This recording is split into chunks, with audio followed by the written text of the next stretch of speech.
요한복음 6장 22절에서 36절.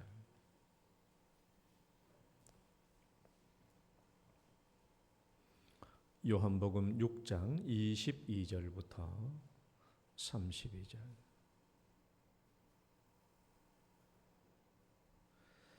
이튿날 바다 건너편에 서 있던 무리가 배 한 척 외에 다른 배가 거기 없는 것과 또 어제 예수께서 제자들과 함께 그 배에 오르지 아니하시고 제자들만 가는 것을 보았더니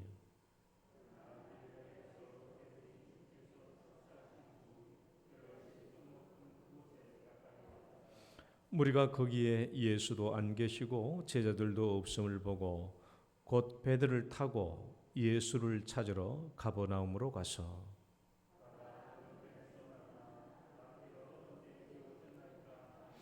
예수께서 대답하여 이르시되 내가 진실로 진실로 너희에게 이르노니 너희가 나를 찾는 것은 표적을 본 까닭이 아니요 떡을 먹고 배부른 까닭이로다.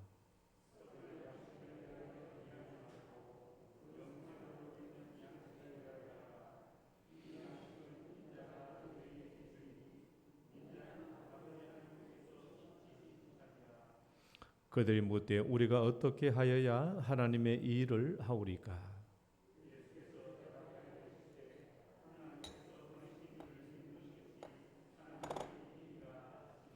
그들이 묻되 그러면 우리가 보고 당신을 믿도록 행하시는 표적이 무엇이니까 하시는 일이 무엇이니까?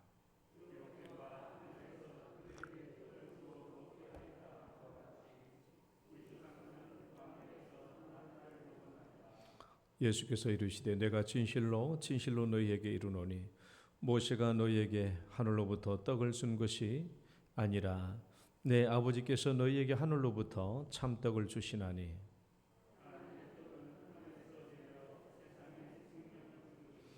그들이 이르되 주여 이 떡을 항상 우리에게 주소서.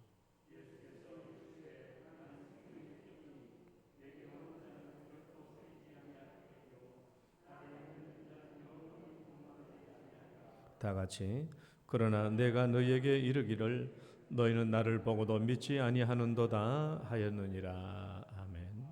하나님 아버지 감사합니다. 저희들의 건강을 베풀어 주시고 또 인도해 주시고 오늘도 건강한 육체로 주의 얼굴을 뵙도록 인도해 주심을 감사합니다. 오늘도 이 말씀을 통하여 우리가 왜 하나님을 찾고 있는지를 깨달아 알며 늘 예수님을 만나는 저희들 되게 하여 주옵소서. 예수님 이름으로 기도드립니다. 아멘. 할렐루야. 옆 사람 인사합시다. 잘 오셨습니다.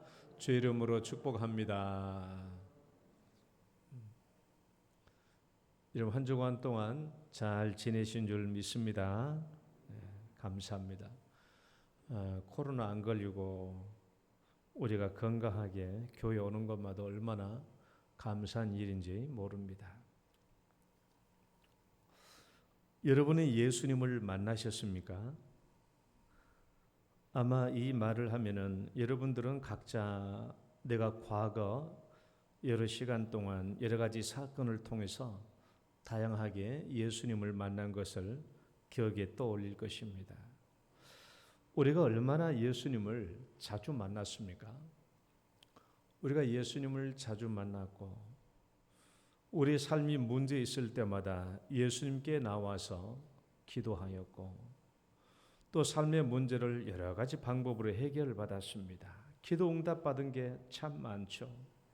심지어 병원에서도 못 고친 병을 기도원에 가서 금식 기도하면서 고친 경험도 많습니다.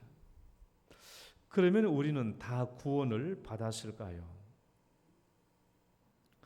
우리가 예수님을 만나고 예수님을 체험했다고 해서 우리가 다 구원을 받은 것일까요? 대답은 절반입니다. 반반이죠. 예수님에 대한 체험이 우리의 구원을 반드시 다 보장해 주는 것은 아닙니다.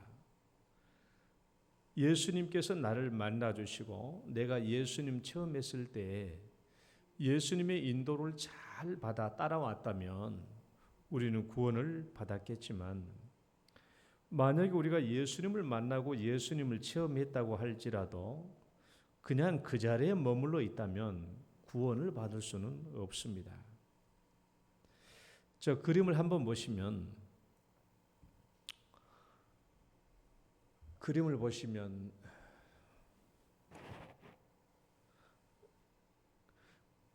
그러니까 우리 교회도 이것을 바꿔야 돼요. LED 전광판으로 빨리 바꿔야 돼요. 그래야 선명하게 잘 보이고 좀 그림을 그린 가치가 나타날 텐데 이게 희미하니까 나는 그림을 잘 그려왔는데 이게 안 좋아서 안 보이는 거예요. 저쪽은 잘 보이는데. 여러분 오늘 제가 설교한 내용을 좀 깊이 잘 들으셨으면 좋겠어요. 우리가 예수님을 만난다고 했을 때 예수님에 대한 만남은 두 종류가 있어요. 자, 1번에서 말하는 것은 상황적인 만남이에요. 상황적인 만남이고 여기서 얻어지는 구원은 상황적인 구원이에요. 예를 들면 하나님 저 먹을 것이 없어요. 예수님 저 필요한 양식 좀 공급해 주세요. 저 돈 좀 얼마 하나님 보내주세요. 해서 우리가 그 문제를 응답받을 수 있어요. 그런 것들은 우리가 1번에 해당되는 거예요. 특별한 환경에서 우리가 하나님께 기도해서 그것을 응답받아서 예수님을 만나고 그리고 내가 궁핍한 상황에서 구원받은 것은 1번을 의미하는 거예요. 상황적인 만남, 상황적인 구원을 말합니다. 그러니까 우리가 교회 다니면서 이런 기도 응답은 많이 받아요. 그러나 이런 기도 응답을 받는다고 해가지고 내가 구원받은 사람이라는 게 아니에요. 그건 차원이 달라요. 우리가 교회를 처음 올 때, 물론 모두가 아니지만 대부분의 사람들이 교회를 처음 올 때는 아이고 내가 뭐가 삶이 힘들어서 내가 뭐가 어때서 이런 삶의 정황 때문에 교회를 나옵니다. 처음에는 그게 나와요. 처음부터 내가 예수 믿고 구원받아야 되겠다라고 생각하는 경우도 있어요. 저 같은 경우는 예수 믿고 구원받기 위해서 교회를 첫 발을 디뎠던 것이고, 그렇지 않은 경우는 대부분 내가 어떤 삶의 특별한 정황 때문에 안 좋은 힘든 일 때문에 이 문제 해결하려고 교회에 나오는 겁니다. 그런 경우는 대부분 1번에 해당되는 거예요. 그래서 교회를 예수님을 만나죠. 상황적 만남이고 상황적 구원이. 그러나 이것은 2번에서 말하는 예수님에 대한 본질적인 만남과 본질적인 구원, 참 구원을 말하는 건 아닙니다. 예수님께서 1번의 상황에서 우리의 기도를 응답해 주시고 우리의 필요한 것들에 응답해 주신 중요한 이유는 뭐냐 그러면 예수님이 우리를 2번으로 인도하기 위해서 그런 거예요. 이런 상황에서 우리 기도에 응답해 주시고 예수님을 만날 수 있도록 체험하도록 해 주시는 것은 2번의 자리로 이 본질적인 예수님의 자리로 와서 예수님을 만나서 구원을 얻도록 하기 위해서 그러신 거예요. 그래서 우리는 교회 안에서 예수님을 만난 사람들이 대부분입니다. 기도 응답도 받고 많아요. 그러나 교회 생활, 신앙 생활은 두 종류가 있어요. 자, 1번의 위치에서 계속 그 1번의 위치에서 신앙 생활하는 사람이 있고 2번의 위치에서 신앙 생활하는 사람이 있어요. 그러니까 여러분 잘 봐봐요. 나는 물론 교회 안에서는 아직도 예수를 못 만난 사람도 있기는 있어요. 그렇지만 예수를 만났다고 했을 때 우리가 1번에서 신앙생활 하는 사람이 있고 2번에서 신앙생활 하는 사람이 있어요. 그런데 문제는 뭐냐 그러면 2번에 있는 사람들이 신앙에 나는 구원을 받았구나 하고 구원의 확신을 가진 것은 다행인데 1번에 있는 사람들이 구원의 확신을 가는 것은 문제가 돼요. 참 예수님을 아직 만나지 못했는데 이런 상황적으로 기도 응답받고 이것 때문에 내가 구원받았다라고 생각하는 것은 잘못된 것입니다. 구원은 체험과 관계 있는 게 아니에요. 구원은 체험과 관계 있는 게 아니에요. 만약에 구원이 체험과 관계에 있다면 우리가 지난 주간에 뭐 설교했어요? 주여 주여 하는 자마다 다 천국에 들어갈 것이 아니요. 그때 얘기했죠. 천국 앞에서 쫓겨난 사람들. 그 사람들은 어떤 사람들입니까? 신앙 고백이 분명했어요. 신앙 고백만 분명했습니까? 뜨겁고 열정적인 신앙을 가졌어요. 선지자 역할도 하고요. 예수 이름으로 귀신도 쫓아냈어요. 큰 권능을 행했어요. 체험으로 말한다고 한다면 지난 주간에 그 천국문 앞에서 쫓기는 사람들만큼 체험이 많은 사람이 어디 있어요? 그러나 그들은 참 예수님을 만난 게 아닙니다. 그래서 우리는 자칫 잘못해서 1번의 위치에서 상황적으로 예수님을 만난 것을 잘못 이해해서 예수님을 진짜 만난 것으로 오해해서 그 자리에서 빙빙 돌며 거기에서 신앙생활하면 안 된다는 거예요. 그러니까 1번의 위치, 상황적인 만남에서 예수님을 만난 것을 야, 내가 예수님이 참떡을 먹었구나, 예수님의 생명의 떡을 먹었구나, 참떡을 먹었구나라고 생각해서는 안 되는 거예요. 그것은 상황적인 만남에서 상황적인 구원을 얻는 것은 그것은 그림자 떡입니다. 그림자. 참떡이 아니에요. 그건 참떡의 그림자예요. 예수님이 참떡의 그림자는 진짜 참떡을 먹게 하기 위해서 그림자 떡을 우리에게 먹여주시는 거예요. 참떡으로 먹도록 인도하기 위해서. 그래서 우리는 1번과 2번에서 신앙생활을 하는 것을 잘 구별해야 돼요. 그러니까 여러분 자신들을 생각해 봐요. 나는 진짜 본질적인 예수님을 만난 그 2번의 위치에서 내가 신앙생활을 하고 있는 것인지, 아니면 상황적인 만남과 체험에서 머물고 있는 1번 위치에서 내가 신앙생활을 하고 있는지 오늘 여러분 자신들을 한번 잘 돌이켜 봐요. 왜? 이거 잘못 이해하면 내가 구원을 못 받기 때문에 그렇습니다. 오늘 본문은 전반적으로 그 문제를 얘기하고 있는 거예요. 자, 오늘 많은 사람들이 예수님을 찾아 헤매고 있습니다. 많은 사람들이. 6장 2절부터 보면은 6장 2절에 큰 무리가 예수님을 따랐습니다. 6장 5절에도 큰 무리들이 예수님을 따랐어요. 그리고 오늘 본문에 읽었던 우리 본문에서도 무리들이 22절에도 무리가 있고 22절에도 무리들이 나오고 또 24절 말씀에도 무리가 나옵니다. 무리. 왜 이 많은 무리들이 지금 예수님을 찾고 있을까? 24절 중간에 봐봐요. 24절 성경 말씀 보면은 곧 배들을 타고 예수를 찾으러, 따라해봐요. 예수를 찾으러. 예. 왜 이 많은 무리들이 지금 예수를 찾고 있는가? 왜 이 많은 무리들이 예수를 찾고 있는가? 오늘 우리 자신들에게 물어봐요. 나는 왜 지금 예수를 찾고 있지? 2년 동안, 3년 동안, 수년 동안 나는 왜 예수를 찾고 있지? 아니면 10년 동안, 20년 동안 나는 왜 지금도 계속 예수를 찾고 있지? 아니면 40년, 50년 동안 나는 왜 지금도 계속 예수를 찾고 있지? 한번 잘 생각해 보시기 바랍니다. 예수님을 찾는 무리들이 어떤 사람인가? 오늘 22절 말씀부터 보면은 바다 건너편에 서 있던 무리라고 말합니다. 바다 건너편에 있는 무리.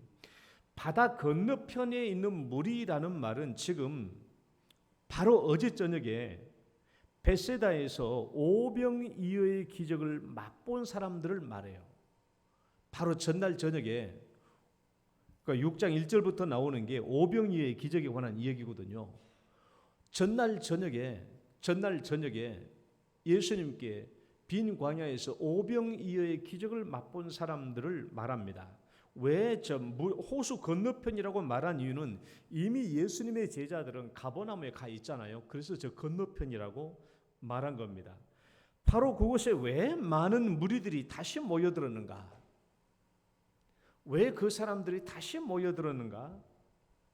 이 무리들은 어제 저녁에 떡 5개와 물고기 2마리로 남자만 5,000명이나 먹은 놀라운 기적을 맛보았죠. 빈들에서 남자만 5,000명. 성경 말씀에 여자와 어린이 외에 5,000명이라고 그랬어요. 그러니까 여자와 어린이 외에 5,000명이라고 한다 하면은 일반적으로 1만 5,000명 내지는 2만 명이 그 빈들에서 오병이어로 이 많은 사람이 먹은 거예요. 마태복음 14장 20절 말씀 읽어볼까요? 다 배불리 시작. 다 배불리 먹고 남은 조각을 12바구니에 차게 거두었으며, 이 사람들이 15,000명에서 2만 명이 되는 이 사람들이 그냥 겨우 간의 기변을 갈 정도로 겨우 먹은 게 아니라 어떻게 먹었다고요? 다 배불리 먹고, 다 배불리 먹었어요. 다 배불리 먹었어요. 다. 우리가 어떤 그런 말 하잖아요. 간에 기별도 안 간다고. 그러나 간에 기별도 안 가도록 먹는 것이 아니라 완전히 포화 상태로. 그러고도 12바구니에 차게 거두었으니까 2만 명 가까이 된 사람들이 충분히 먹고도 남았던 거예요. 그러면 그 어제 저녁에 그 큰 무리들이 이 저녁을 풍족하게 먹으면서 그들이 무슨 말을 했을까요? 예수님이 다 10명씩 또는 20명씩 이렇게 둥글게 모이라 했잖아요. 그렇게 해가지고 떡을 다 떼주고 떡을 다 나눠줬어요. 그러면 이 10명에서 20명의 모인 무리의 사람들이 이 떡을 먹으면서 무슨 말을 했을까요? 이 사람들이 둥글게 모여서 떡을 먹으면서 그 떡을 먹으면서 그들의 가장 중요한 화제거리가 뭐였겠습니까? 떡의 맛이었을까요? 야, 이 떡 맛있네? 아니면 물고기 반찬, 야, 이 물고기 반찬 종류가 뭐지? 물고기 종류가 뭐지? 여러분, 떡의 맛과 물고기의 종류에 대해서 이 사람들이 말했을까요? 물론 그랬을 수도 있어요. 그러나 이 사람들이 모여서 떡을 먹으면서 그들이 했던 주요한 화제거리는 뭐냐 그러면 도대체 이 많은 떡이 어디서 나왔느냐 하는 거예요. 도대체 이 많은 떡이 왜? 이 사람들은 분명히 어제 저녁에 배가 고파해서 뱃속에서 꼬르륵 꼬르륵 소리가 났었거든요. 그거 생각하면 참 오늘날 우리는 은혜로운 시대에 살고 있어요. 여러분 뱃속에서 꼬르륵 꼬르륵 소리 들어봤어요? 요즘에? 들어본 적이 없죠. 저도 들어본 적이 없어요. 꼬르륵 꼬르륵 소리. 그러나 어렸을 때는 분명히 어렸을 때 보면은 우리는 내 그림자로 보고 정신될 생각이 있잖아요. 태양 위에 있으면 그림자가 짧아지니까 그림자가 짧아짐과 동시에 짧아진 것을 봄과 동시에 내 뱃속에서 항상 꼬르륵 꼬르륵 소리가 났던 것을 기억해요. 이 사람은 그 당시에 먹는 문제가 큰 문제였거든요. 이 저녁 나절에 먹을 거 없어 배에서 꼬르륵 꼬르륵 소리 나는데 야, 우리 어떻게 먹지? 야, 큰일 났다. 우리 먹을 것도 없는데 다들 걱정하고 먹는 것 때문에 걱정했었는데 이 많은 빵과 떡이 도대체 어디서 나왔냐라는 거예요. 이것은 어디서 갑자기 사서 가져올 문제가 아니거든요. 사서 해결할 문제가 아닌 것을 백성들은 다 알고 있었기 때문에 도대체 이 많은 떡이 어디서 나왔느냐라는 거예요. 어디서 나왔는가. 그들이 주요한 화제거리죠. 그래서 그들은 그날 저녁에 떡을 먹으면서 하는 주된 요인은 예수님이 행하신 기적에 대해서 얘기한 거예요. 도대체 예수님은 어떻게 이 많은 떡을 만들어 오셨을까? 어떻게 하셨을까? 아마 조금 더 영적인 사람들은 이 벌판에서 떡을 먹으면서 구약에 모세로부터 하늘로 내려온 만나를 얘기했을 수도 있어요. 또 영적인 지식 있는 사람들은 그렇지 않겠어요? 야, 과거에 모세를 통해서 우리 조상들이 하늘에서 만나를 먹었다. 그것을 생각할 수도 있어요. 그래서 그날 저녁에 많은 사람들이 예수에 대해서 뭐라고 얘기하느냐 그러면 6장 13절 앞에 읽어봐요. 시작. 그 사람들이 예수께서 행하신 이 표적을 보고 말하되 이는 참으로 세상에 오실 그 선지자라 하더라. 그리고 이 사람들은 여기서 그치지 않았어요. 이 예수님만 쫓아다니면 내 먹고 살 문제 해결되겠다. 예수님만 쫓아다니면 내 먹고 살 문제 해결되겠다라는 거예요. 그래서 예수님을 뭐 하려고요? 예수님을 억지로 붙잡아서 임금 삼으려고 했던 거예요. 6장 15절 말씀 한번 읽어봐요. 시작. 그러므로 예수께서 그들이 와서 자기를 억지로 붙들어 임금으로 삼으려는 줄 아시고 다시 혼자 산으로 떠나가시니라. 이 예수님만 붙잡으면 먹고 살 문제 해결되거든요. 예수님만 잘 믿고 따르면은 먹고 살 문제 해결되거든요. 그래서 이 사람들은 예수님을 붙잡아서 임금 삼으면 우리 먹고 살 문제, 이거 고달픈 인생길 끝나겠다라고 생각한 거예요. 그들은 풍성하게 떡을 먹고 그리고 각기 자기 집으로 돌아갔을 것입니다. 그런데 그 이튿날에 오늘 22절 보면 그 이튿날에 그 다음 날에 이튿날 이 무리들이 왜 다시 이곳을 찾아왔겠습니까? 이곳을 찾아온 이유는 분명히 어제 저녁 끝나고 난 뒤에 제자들만 배를 타고 갔거든요. 제자들만 배를 타고 떠났고 예수님은 떠나지 않았거든요. 그러니까 예수님이 이 벳세다에 다시 있을 줄 알고 이곳을 찾아온 거예요. 그런데 찾아온 것인데 이 많은 무리들이 찾아왔어요. 무리들이 작은 무리가 아닙니다. 정말 엄청난 무리. 오클로스라는 말은 백성의 때, 백성의 무리, 군중, 숫자적으로 말하면 큰 무리라는 사람들이. 이 사람들이 왜 그 이튿날에 다시 예수님을 찾아왔을까? 그런데 그 사람들만 찾아온 게 아니에요. 어제 저녁에 예수님을 만나서 오병이의 기적을 체험했던 사람만 찾아온 것이 아니라 우리 23절 말씀을 보면은 디베랴 지역에서도 배를 타고 찾아온 사람들이 많았어요. 디베랴에서. 그림을 봐봐요. 갈릴리 호수. 자, 벳세다에서 오병이의 기적이 일어난 곳이에요. 그런데 오늘 그 이튿날 보니까 디베랴에서도 사람들이 배를 타고 몰려왔어요. 여러분, 다른 사람들은 어제 저녁에 오병이의 기적을 맛보았기 때문에 찾아왔겠지만은 디베랴에서 많은 사람들이 배를 타고 왔다라는 것은 이 사람들은 어제 경험한 사람들이 아니에요. 아마도 어제 벳세다에서 오병이어의 기적을 경험한 일부의 사람들이 배를 타고 디베랴로 자기 집으로 돌아갔을 것입니다. 걸어서는 가기 힘들거든요. 배를 타고 갔다고 할지라도 그들은 거의 12시 자정쯤에 살아야 디베랴에 도착했을 거예요. 그런데 디베랴에 도착했던 이 오병이의 기적을 맛봤던 이 사람들이 디베랴에 도착해가지고 그냥 잠잔 게 아니에요. 그 사람들이 오늘 저녁에 예수님으로부터 오병이의 기적을 맛본 그 놀라운 기적을 체험하고 그냥 잠자리에 둘 수가 없어서 식구들에게 얘기하고 저 사람 얘기하고 저 사람 얘기했더니 그 얘기가 밤새내리 퍼져가지고 그 다음날 아침에 디베랴에 있는 사람들이 배를 타고 몰려온 겁니다. 저 벳세다로. 이 사람들이 지난밤에 얘기를 듣고 그래서 이 사람들이 벳세다에서 배를 타고 많은 사람들이 몰려왔는데 예수님이 있었어요. 그 자리에 벳세다로 와보니까 사람들이 와보니까 예수님 그 자리에 있었어요? 없었어요. 예수님이 없는 거야. 그러니까 이 사람들은 오늘 벳세다에 배 타고 몰려오면서 어쩌면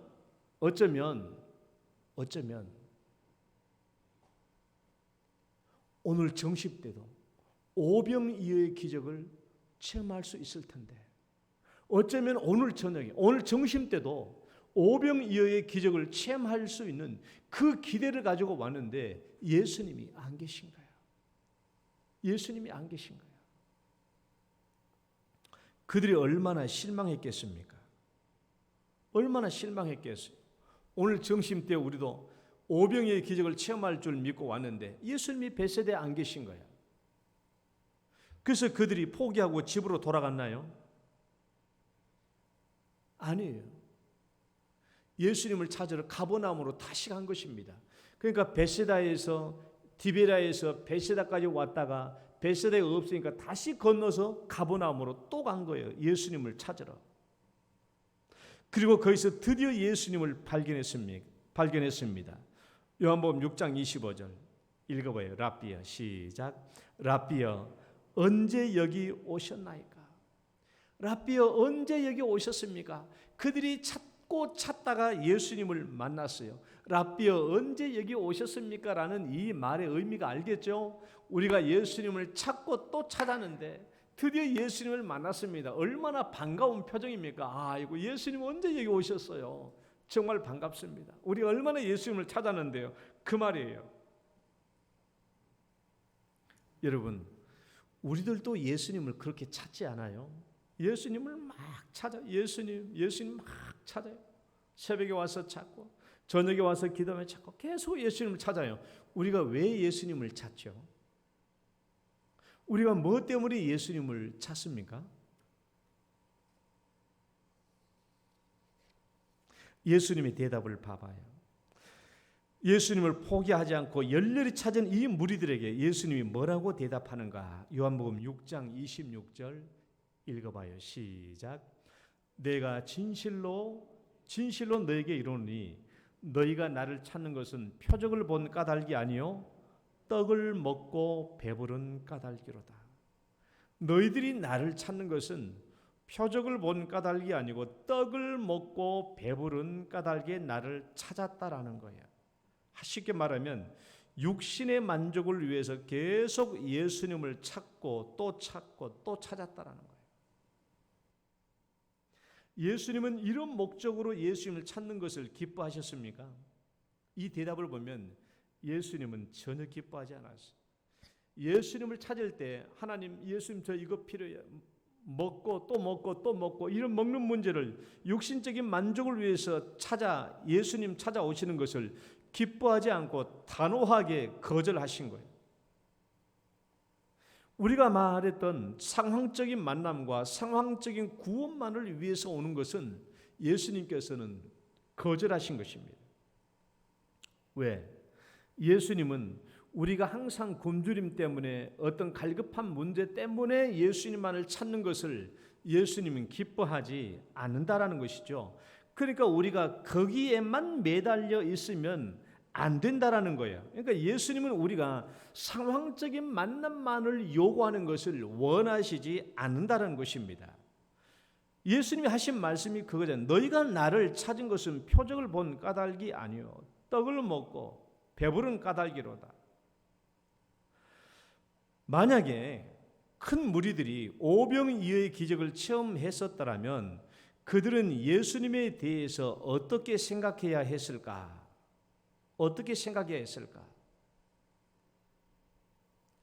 이 표적, 오병이어의 기적을 이 백성들이 체험했다면 이 백성들이 어떻게 하기를 예수님은 원했을까? 표적을 본 까닭을 알아야 되겠죠. 표적을 본 까닭. 그러니까 여러분 요한복음 20장 30절로 31절 말씀을 한번 읽어봐요. 시작. 예수께서 제자들 앞에서 이 책에 기록되지 아니한 다른 표적도 많이 행하셨으나 오직 이것을 기록하면 너희로 예수께서 하나님의 아들 그리스도이심을 믿게 하려 함이요 또 너희로 믿고 그 이름을 힘입어 생명을 얻게 하려 함이니라. 이 말은 뭐예요? 이 요한복음을 기록한 목적이 뭡니까? 예수님께서 행하신 다른 표적들도 아주 많아요. 그런데 이 많은 표적을 기록한 이유는 예수님이 하나님의 아들이심을 믿고 생명을 얻도록 하기 위해서 그렇다라는 거예요. 생명을 얻도록. 요한복음에서 제일 먼저 행해졌던 첫 번째 표적이 무엇이었나요? 가나안의 혼인잔치에서 나온 물로 포도주를 만든 표적이 아니었어요?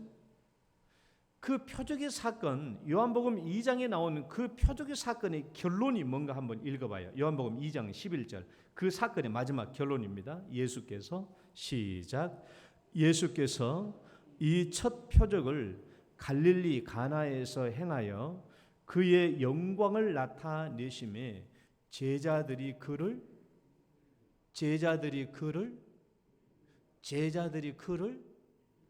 표적을 주신 목적이 뭐예요? 이 표적을 보면, 그러니까 오병이의 표적을 보면 이 표적을 본 사람들이 예수님이 누구신가? 하나님의 아들이시구나. 우리에게 참 생명을 주시는 분이구나 하는 것을 깨달아 알아야 했다라는 것이죠.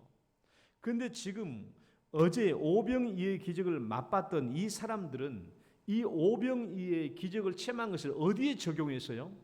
이분이 하나님의 아들 예수구나.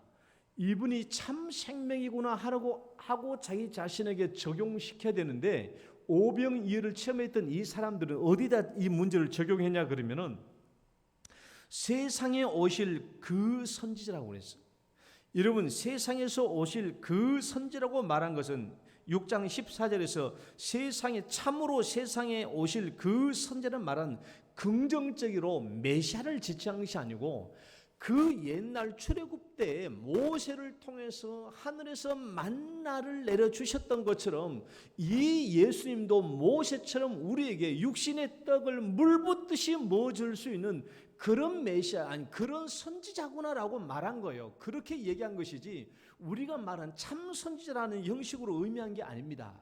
그래서 이 사람들은 15절에 뭐라고 그래요? 야, 이 예수 있으면 이제 우리 영영 먹고 사는 문제 끝났다. 이 예수님 붙잡아서 임금으로 만들자라고 생각한 거예요. 이 사람들은 예수님이 오병이의 기적을 베풀어 주셨을 때 그 오병이의 기적으로 말미암아 야, 이분이 하나님의 아들이시구나 하고 적용해야 되는데 이 사람들은 뭘로 적용했다고요? 계속 먹는 문제로 적용한 거예요. 이 예수 있으면 내 먹고 사는 문제 해결되겠다. 그렇죠? 계속해서 그렇게 예수님을 찾았다라는 거예요. 그래서 예수님은 그들을 거절한 것이죠. 너희들이 나를 찾는 것은 표적을 본 까닭이 아니요 떡을 먹고 배부른 까닭이다. 그래서 결국은 이 많은 사람들이 요한복음 6장 66절의 말씀 보면은 결국 이 많은 사람들이 어떻게 했나 읽어봐요. 시작. 그때로부터 그의 제자 중 많은 사람이 떠나가고 다시는 그와 함께 다니지 아니하더라. 이 육신의 떡 문제. 여러분, 우리가 지금까지 예수님을 찾죠. 20년 동안 30년 동안 계속 예수님을 찾지 않아요? 왜 예수님을 찾으시나요? 먹는 문제 때문에? 육신의 만족 문제 때문에? 사실 우리는 계속 그 문제 때문에 예수님을 찾지 않아요? 우리 자식들 잘 되게 해달라고. 우리가 기도하는 많은 내용들 내 삶의 문제들 해결해달라고 예수님 찾잖아요. 지금도 그렇게 찾고 있고요.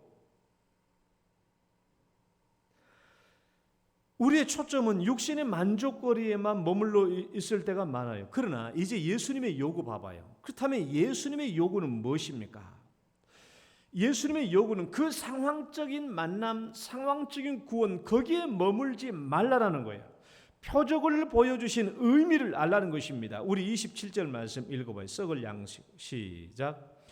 썩을 양식을 위하여 일하지 말고 영생하도록 있는 양식을 위하여 일하라. 이 양식은 인자가 너에게 주리니 인자는 아버지 하나님께서 인치신 자니라.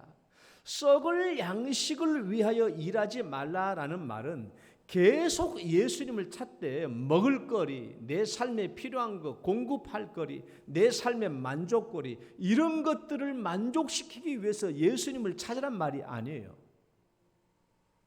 영생하도록 있는 양식을 위해서 찾으라는 거예요. 영생하도록 하는 양식은 참떡을 먹으면 우리 안에서 나오는 것들이에요. 표적을 보았다면 표적을 통해서 예수님이 누구신지를 알라라는 것입니다. 예수님은 나는 하나님 아버지 인치신 자니라라는 말, 인치신 자.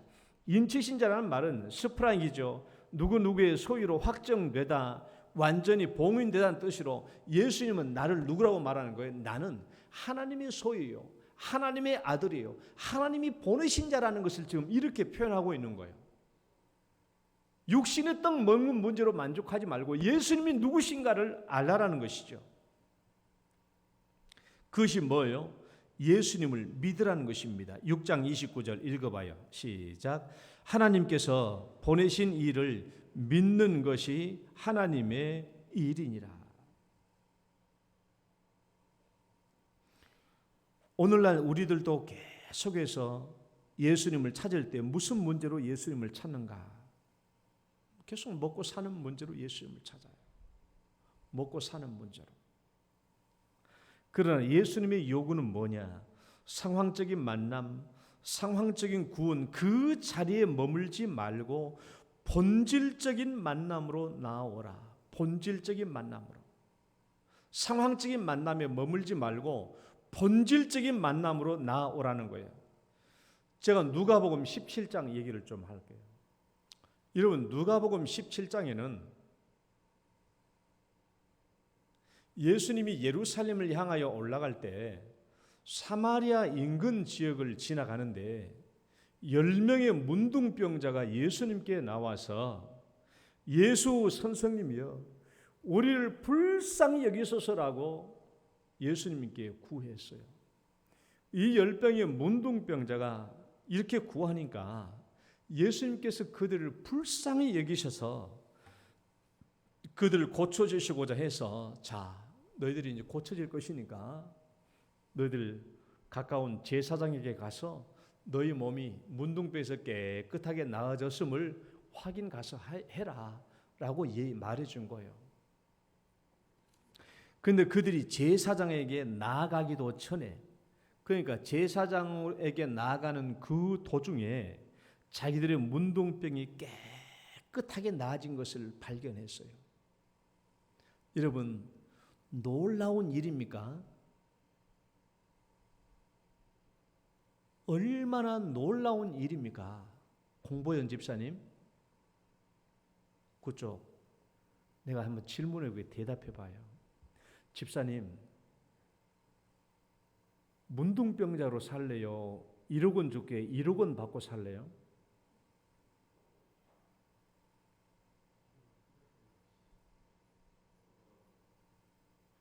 참 질문이 잘못되어 있네. 여러분, 문둥병하고 1억 원 바꿀 수 있어요? 없어요?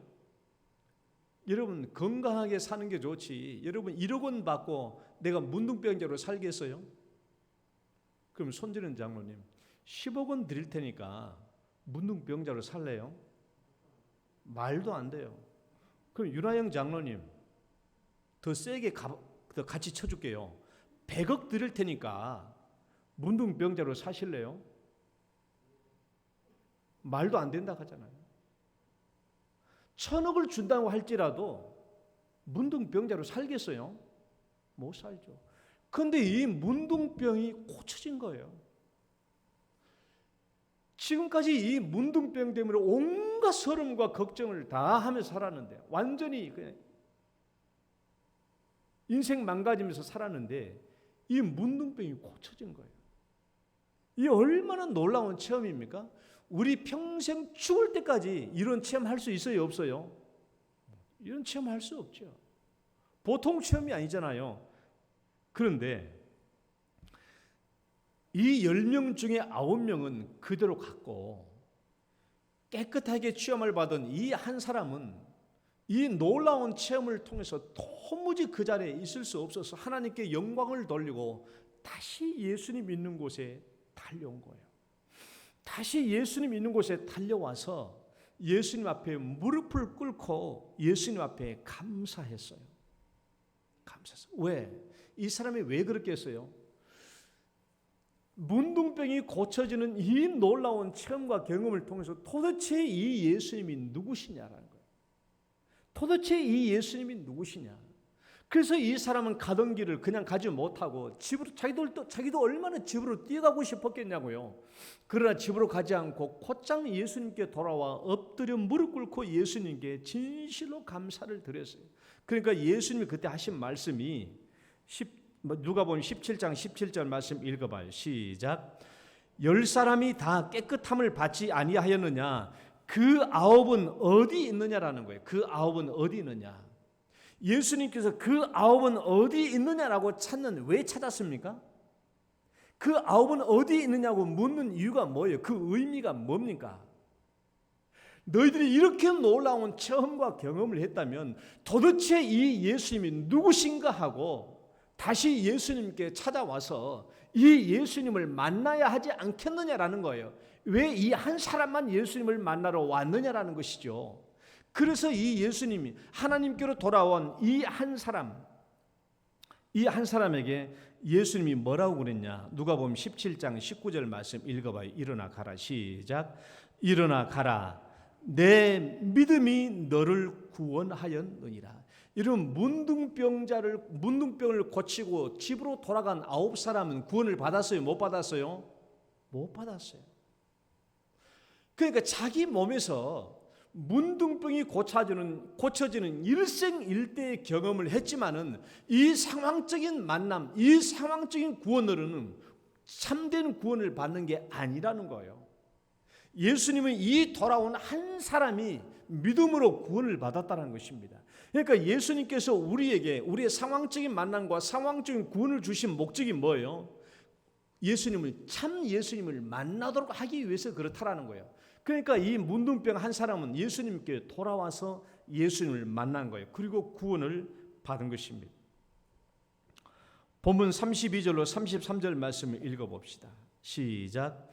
예수께서 이르시되 내가 진실로 진실로 너에게 이르노니 모세가 너에게 하늘로부터 떡을 준 것이 아니라 내 아버지께서 너희에게 하늘로부터 참떡을 주시나니 하나님의 떡은 하늘에서 내려 세상에 생명을 주시는 것이니라. 이 말씀을 잘 이해해야 돼요. 그 과거 시대에 출애굽 때 하나님께서 하늘에서 모세를 통해서 만나를 내려주시는 것은 너희들의 육신의 떡만을 위한 것이 아니라 언젠가 하나님께서 하늘로부터 참떡을 너에게 주실 그날을 위해서 그 과거에 만나를 내려주셨다라는 거예요. 그러니까 그 만나는 참떡의 그림자라는 것입니다. 그 참떡의 그림자예요. 참떡이 아니에요. 그런데 예수님은 이제 내가 참떡이라고 말씀하고 있는 것입니다. 생명을 주는 참떡. 예수님을 계속 찾고 또 찾아서 먹는 문제만 매달리는 것은 참떡을 먹지 못하는 것이고 참떡이 아닌 그림자 떡만 붙잡고 있는 꼴이 되는 겁니다. 우리는 예수님이 우리를 마지막 어디로 인도하기를 원하시는가? 우리 처음 보였던 그림을 다시 한번 보여주세요. 예수님이 우리를 어디로 인도하시려고 하는가? 이 상황적인 만남을 통해서 우리를 어디로 인도하시려고 하는 것인가? 예수님을 본질적으로 만나게 하려고 하는 거예요. 이제 35절 말씀, 성경 말씀 봅시다. 예수께서 이르시되 시작. 예수께서 이르시되 나는 생명의 떡이니 내게 오는 자는 결코 줄이지 아니할 터요 나를 믿는 자는 영원히 목마르지 아니하리라. 나는 하늘에서 내려온 살아있는 떡이니 사람이 이 떡을 먹으면 영생하리라. 예수님은 자기를 찾는 이 수많은 무리들에게 이제 마지막 결론으로 뭘 얘기하냐 그러면 나는 이제 너에게 줄 다른 메뉴가 없다. 나밖에 없다. 예수 나밖에 없다. 나라는 떡을 먹든지 그리 아니면 떠나든지 둘 중에 하나다. 예수님은 지금까지 수많은 사람들이 아이고 예수님 나 이거 부족해서 나 고쳐주세요. 나 병 들었어요. 나 고쳐주세요. 나 뭐가 없어요. 뭐 좀 주세요. 그동안에 예수님이 계속 그들이 원하는 대로 상황적으로 만나는 수많은 자기들의 입맛에 맞는 메뉴판을 보여주시고 먹을 것을 공급해 주시고 온갖 것을 다 채워주셨지만은 이제 예수님 하는 말씀이 뭐냐? 이제 나밖에 없다. 나 메뉴판에는 나밖에 없어. 예수밖에 없어. 예수. 이 예수를 먹든지 말든지 이제 너희들 결단해라라는 거예요. 그동안에는 너희들이 원하는 대로 수많은 진미성찬을 줬지만은 이제 아무것도 없다. 나밖에 없다. 이 나라 예수 안에 이 떡을 먹든지 말든지 해라라는 거예요.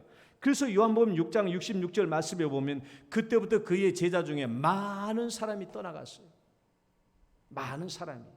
그들의 입맛에 돋구어지는 메뉴판이 더 이상 없었기 때문에 그들은 이제 떠나버린 것입니다. 우리도 결단을 해야 돼요. 참떡인 예수님을 믿음으로 받아 먹든지 그렇지 않으면 떠나든지. 우리는 더 이상 다른 격가지 다른 메뉴 때문에 예수님을 찾아서는 안 돼요.